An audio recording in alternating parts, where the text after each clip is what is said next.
Welcome to strong dictation 5 second बाद शुरू होगा। Ready start. पेरिस स्थित गैर सरकारी संगठन रिपोर्टर्स विदाउट बॉर्डर्स यानी RSF विभिन्न देशों में पत्रकारों को उपलब्ध स्वतंत्रता की स्थिति की नवीनतम सूची के साथ सामने आया है। इसमें दुनिया के सबसे बड़े जीवंत और उदार लोकतंत्र यानी भारत को 180 देशों में से 142वें स्थान पर रखा गया है। पिछली सूची में भारत 140वें स्थान पर था। आखिर RSF ने भारत को प्रेस की आज़ादी के मामले में इतना नीचे क्यों रखा है? यह जानने के लिए इस संगठन की लोकतंत्र के प्रति समझ और उसकी कार्यप्रणाली का विश्लेषण करना होगा। RSF प्रेस स्वतंत्रता की स्थिति का निर्धारण अपने द्वारा तैयार प्रश्नावली का विशेषज्ञों द्वारा दिए गए जवाबों से करता है। इस प्रश्नावली में मीडिया की स्वतंत्रता, माहौल और स्व सेंसरशिप, विधायी ढांचे, पारदर्शिता से संबंधित 87 सवाल हैं। RSF ने यह प्रश्नावली दुनिया के 18 NGO और 150 संवाददाताओं और शोधकर्ताओं, मानवाधिकारकर्ताओं आदि को भेजी। केवल 10% उत्तर देने वाले विदेशी संवाददाता थे। एक तो भारत जैसे विशाल आबादी वाले देश के लिए सर्वेक्षण का आकार बहुत छोटा है और दूसरे उत्तर देने के लिए जिन लोगों को चुना गया उनके बारे में बहुत कम जानकारी है।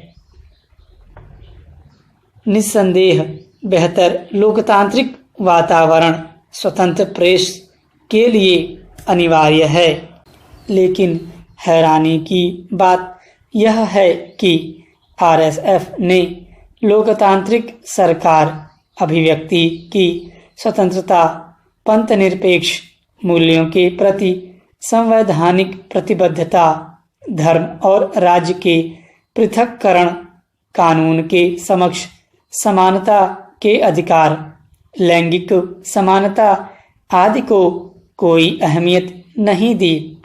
उसकी विसंगति तब और स्पष्ट हो जाती है जब कुछ ऐसे राष्ट्र उसकी रैंकिंग में भारत से आगे दिखते हैं जहां भारत के मुकाबले लोकतंत्र अधिकार सीमित हैं। इस रैंकिंग में बर्किना फासो 36वें नंबर पर है। इस देश के बारे में अमेरिकी विदेश विभाग की ट्रैफिकिंग इन पर्सन्स रिपोर्ट में कहा गया है कि वहां गुलामी अभी भी जारी है। ग्लोबल स्लेवरी इंडेक्स के अनुसार इस देश में अनुमानतः 82,000 लोग आधुनिक गुलामी के तहत रह रहे हैं। मालदीव 79वें स्थान पर है, जबकि उसके संविधान में कहा गया है कि इस्लाम के सिद्धांतों के विपरीत मालदीव में कोई कानून नहीं बनाया जा सकता। गैर मुस्लिम मालदीव का नागरिक नहीं बन सकता। ओमान 135वें स्थान पर है।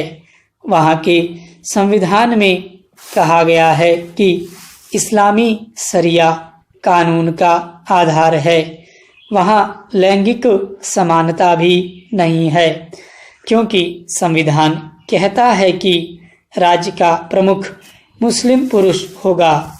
अब RSF की रैंकिंग में शामिल कुछ ऐसे राष्ट्रों पर नजर डालते हैं जहां ईसाई धर्म को मानने वाले हैं।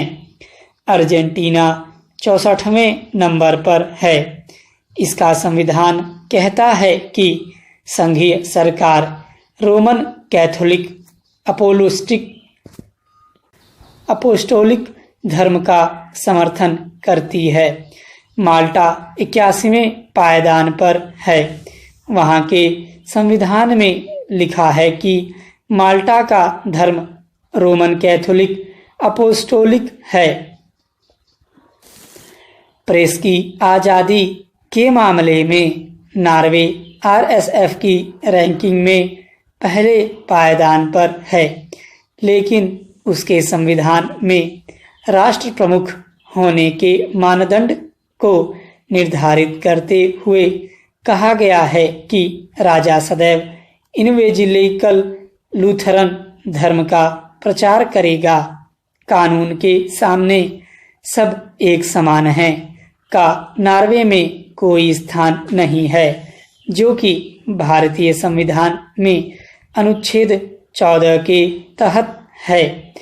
नॉर्वे जैसी स्थिति तीसरे पायदान वाले डेनमार्क की भी है और 65वें स्थान वाले ग्रीस की भी। स्टॉप।